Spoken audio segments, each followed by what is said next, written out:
नमस्कार विद्यार्थी मित्रांनो. चला तर आज आपण सार्वजनिक आरोग्य विभागातली 2025 साठीची भरती जाहिरात जी आहे ती प्रसिद्ध झालेली आहे. एकूण 1440 पदांसाठीची भरती जाहिरात जी आहे ती प्रसिद्ध झालेली आहे.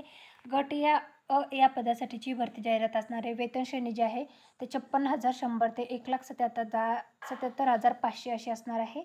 आणि याच्यासाठी जे आहेत जागा ज्या आहेत अनुसूचित जातीसाठी 71 जागा आहेत, अनुसूचित जमातीसाठी 15 जागा आहेत, विभक्त जातीसाठी जागा नाहीत, भटक्या जमातीसाठी जागा नाहीत, ब साठी, भटक्या जमाती क, भटक्या जमाती ड, कुठल्याही कॅटेगरीसाठी जागा नाहीत. विमाप्रसाठी ज्या आहेत त्या 54 जागा आहेत. इतर मागासवर्गासाठी 148 जागा आहेत. त्यानंतर EWSसाठी जे आहेत 144, SCBCसाठी 144 आणि खुल्या प्रवर्गामधनं 864 असे एकूण 1440 पदे जे आहेत ते असणार आहेत. ही जी भरती जाहिरात आहे 2025 साठीची, मग त्यामध्ये सामाजिक समांतर आरक्षण आहे ते जागांची विभागणी करून देण्यात आलेली आहेत.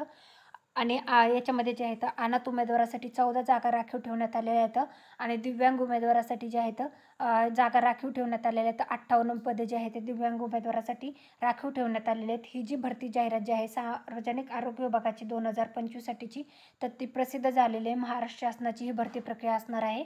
तर जे विद्यार्थी महाराष्ट्र शासनाच्या सार्वजनिक आरोग्य विभागामधल्या भरतीसाठी तयारी करत आहेत तर त्यांच्यासाठी आलेले हे आरोग्य विभागातले जे MBBS वगैरे झालेले डॉक्टर आहेत तर त्यांच्यासाठीची भरती जाहिरात आहे. अशाच प्रकारे सार्वजनिक आरोग्य विभागाचे इतर पदांसाठीची पण भरती जाहिरात जी आहे ती लवकरच प्रसिद्ध होणार आहे. तर ती जाहिरातीची व्हिडिओ पाहण्यासाठी आपल्या चॅनल सबस्क्राईब करून ठेवा. व्हिडिओ आवडल्यास व्हिडिओ लाईक करा. तुमच्या फ्रेंड्स फॅमिलीपर्यंत व्हिडिओची लिंकला शेअर करायला विसरू नका. Thanks for the watching.